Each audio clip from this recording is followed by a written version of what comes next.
Hi, hello, வணக்கம் and welcome to Tamil Beauty Talk. நம்ம expect பண்ணாத அளவுக்கு நம்மளோட ஸ்கின்னை கிளாஸி ஆக்குற டோனர் தான் நம்ம இன்னைக்கு பார்க்க போறோம். இந்த மாதிரி நம்ம ஹோம்மேட் திங்ஸ்லாம் யூஸ் பண்ண ஆரம்பிச்சிட்டோம் அப்படின்னா நம்மளோட ஸ்கின் வந்து எவ்வளவுக்கு கிளாஸி ஆகுது நான் சொல்லவே தேவையில்லை. ட்ரை பண்ணி பார்த்துட்டு நீங்களே சொல்லுங்க. சேனலை சப்ஸ்கிரைப் பண்ணாதவங்களா இருந்தீங்கன்னா சப்ஸ்கிரைப் பண்ணிட்டு கண்டினியூ பண்ணுங்க. முத நாள் நைட்டே ஊற வச்சு தோலை உரித்த பாதாம் வந்து ஒரு 7-8 பாதாம் எடுத்து வச்சுருக்கேன். ஒரு பவுலில் ஒரு 2 மணி நேரம் ஓட்ஸ் ஊற வச்சுருக்கேன். ஊறினதுக்கப்புறமா இதை அப்படியே தண்ணியோடையே மிக்ஸி ஜாரில் நல்லா போட்டு அடித்து எடுத்துக்கிட்டிங்கன்னா இந்த மாதிரி தண்ணி கிடைக்கும். அதை ஃபில்டர் பண்ணிக்கோங்க. ஓட்ஸை மட்டும் தனியாக எடுத்து வச்சுருங்க. இப்போ இந்த தண்ணி தான் நம்ம யூஸ் பண்ண போகிறோம். இது வந்து செம்ம க்ளோ கொடுக்கும் நம்மளுக்கு ஓட்ஸ் நார்மலாகவே.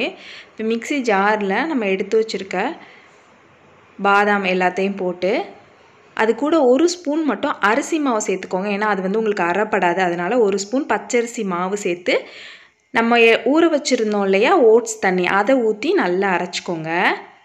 இந்த மாதிரி பேஸ்ட் மாதிரி அரைச்சிக்கோங்க. இப்போ ஒரு டோனர் பாட்டிலில் நம்மளோட அந்த கிளாஸியாக க்ரீமியாக இருக்குது பார்த்தீங்களா, இதை வந்து ஆட் பண்ணிக்கோங்க. இது கூட நம்மளோட ஓட்ஸ் தண்ணியை ஊற்றி நல்லா ஷேக் பண்ணிட்டீங்க அப்படின்னா சூப்பரான ஒரு க்ளோவிங் டோனர் வந்து நம்மளுக்கு கிடைக்கும். இதை வந்து ஃபுல்லாக நீங்கள் செஞ்சு வச்சுக்கோங்க. இந்த டோனரை வந்து நீங்கள் ரெகுலராக யூஸ் பண்ணிட்டு வந்தீங்க அப்படின்னா சூப்பராக இருக்கும் ஸ்கின்னு. நல்லா வந்து பாதாம்ங்கிறனால ஸ்கின் வந்து டே பை டே நல்லா உங்களுக்கு க்ளோவாக இருக்கும். இதை நான் எப்படி யூஸ் பண்ணுறதுன்னு சொல்லி காமிக்கிறேன். ஃபேஸ் நல்லா வாஷ் பண்ணிக்கோங்க.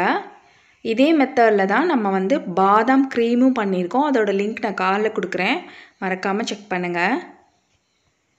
ஃபேஸ் நல்லா எப்போதும் போல் ஸ்ப்ரே பண்ணிவிட்டு நல்லா தட்டி விடுங்க. ஃபேஸில் வந்து நல்லா செட் ஆகட்டும். இந்த எதுக்காகனா போஸ் ஓப்பனாக இருந்தால் க்ளோஸ் பண்ணுறதுக்காக தான் அந்த மாதிரி நம்ம பண்ணுறோம்.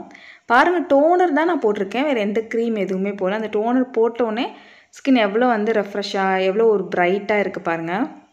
இதில் சேர்த்துருக்க அரிசி மாவு, அந்த ஓட்ஸ் தண்ணி, பாதாம், இது எல்லாமே டே பை டே நல்ல லைட்டனிங் கொடுக்குற, பிரைட்டாக வச்சுக்கிற, அதே மாதிரி நம்மளோட ஸ்கின்னுக்கு க்ளோவிங் கொடுக்கக்கூடிய இன்க்ரீடியன்ட் தான். ஸோ 3மே ஒன்றா சேர்த்துருக்கனால டே பை டே ஸ்கின் வந்து ஆட்டோமேட்டிக்காக க்ளோ ஆகிட்டே இருக்கும்.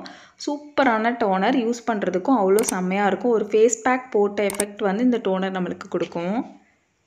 எப்பவுமே உங்கள்கிட்ட சொல்கிறது தான், பார்த்ததோட விட்டுறாதீங்க. அது உங்களுக்கு எந்த யூஸும் இருக்காது. கண்டிப்பாக ட்ரை பண்ணி பாருங்கள். உங்களோட ரிசல்ட் எப்படி இருந்துச்சு என் கூட ஷேர் பண்ணுங்கள். வீடியோ பிடிச்சிருந்துச்சுன்னா லைக் பண்ணிக்கோங்க, சப்ஸ்கிரைப் பண்ணிக்கோங்க, பக்கத்தில் இருக்க பெல்லையும் கிளிக் பண்ணி ஆன்லைன் கொடுத்துருங்க. என்ன இன்ஸ்டாகிராமில் ஃபாலோ பண்ண நினச்சிங்கன்னா அதோட லிங்க் வந்து டிஸ்கிரிப்ஷனில் இருக்குது, செக் பண்ணிக்கோங்க. என்னோட டெய்லி அப்டேட்ஸ்குள்ளே நீங்கள் அதில் தெரிஞ்சுக்கலாம். நான் உங்களை நெக்ஸ்ட் வீடியோவில் மீட் பண்ணுறது இருக்கும். Tata, bye bye, thank you.